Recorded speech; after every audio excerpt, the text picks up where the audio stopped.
আন্দোলনকারী শিক্ষার্থীদের ওপর গুলি বন্ধের নির্দেশনা চেয়ে করা রিট খারিজ করে দিয়েছে হাইকোর্ট। বিচারপতি মোস্তফা জামান ইসলাম এবং বিচারপতি মাসুদ হোসেনের দ্বৈত বেঞ্চ এই আদেশ দেন। এ সময় পর্যবেক্ষণ দিয়ে উচ্চ আদালত জানায়, শান্তিপূর্ণ সভা সমাবেশ করা নাগরিকদের অধিকার, তবে অতিমাত্রার সহিংসতা দমাতে বা আত্মরক্ষা এবং রাষ্ট্রীয় সম্পদের সুরক্ষার প্রয়োজনে পুলিশ পিআরবি বিধান মেনে গুলি করতে পারবে। আরও জানাচ্ছেন মিজান আহমেদ।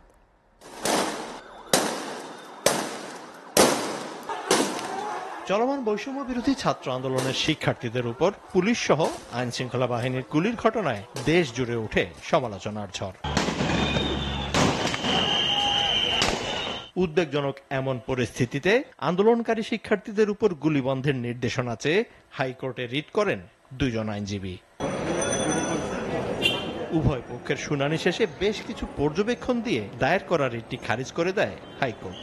আদালত আমাদের বক্তব্য শুনে পিটিশনটা কিন্তু সামারিলি খারিজ করে দিয়েছেন, অর্থাৎ সরাসরি এটা খারিজ হয়ে গেছে।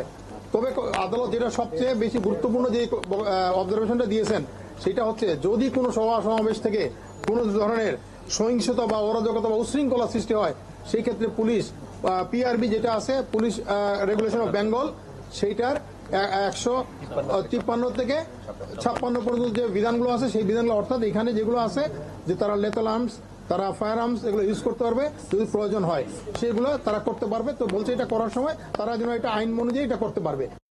আদেশে ব্রিটিশ সরকারের সময় করা পুলিশ রেগুলেশন বেঙ্গল অ্যাক্ট 1943 প্রসঙ্গ তুলে ধরে তা মানা হচ্ছে না বলে দাবি করেন রিটকারীর আইনজীবী। আমরা বারবার করে দেখিয়েছি যে বিভিন্ন যেসব স্থাপনাতে আগুনের কথা বলেছে, সেখানে পুলিশ একটিও গুলি চালায়নি। গুলি চালিয়েছে যেখানে শান্তিপূর্ণভাবে মিছিল হচ্ছিল, যেখানে ছেলেরা সমাবেশ করছিল। পিআরবিতে আছে, যদি মব আন্দোলন করতে চায়, দমন করতে চায়, তাহলে তাদেরকে প্রথমে ম্যাজিস্ট্রেটের কাছ থেকে পারমিশন নিতে হবে। তাদেরকে মাইকিং করে বলতে হবে যে হ্যাঁ, আমরা এখন গুলি বর্ষণ করছি। তারপরেও রয়েছে, যদি গুলি বর্ষণও করতে হয় তাহলে এমন ভাবে করবে যাতে সর্বনিম্ন ক্ষতি হয়, অর্থাৎ তাদেরকে ডাইরেক্ট তাক করে না। কারণ চোখে টার্গেট করা হচ্ছে। আপনারা পেপারে দেখেছেন যে 178 জনের যে ডেড বডি পাওয়া গেছে, তাদের বেশিরভাগই হচ্ছে মাথায়, চেস্টের উপরের অংশে। সো এইগুলোকে অবশ্যই তাদেরকে ফলো করতে হবে। পাশাপাশি শিক্ষার্থীদের উপর গুলিবর্ষণকারী পুলিশ সদস্যদের জবাবদিহিতা নিশ্চিত করতে হবে বলেও মত দেয় হাইকোর্ট।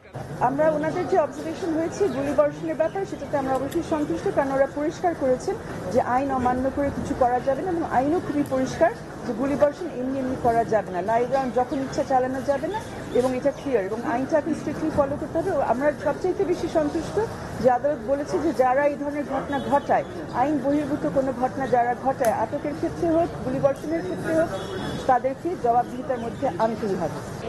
গত 29 জুলাই হাইকোর্টের সংশ্লিষ্ট শাখায় এই রিট দায়ের করেন সুপ্রিম কোর্টের আইনজীবী মঞ্জুর আল মতিন ও আইনুন নাহার সিদ্দিকা।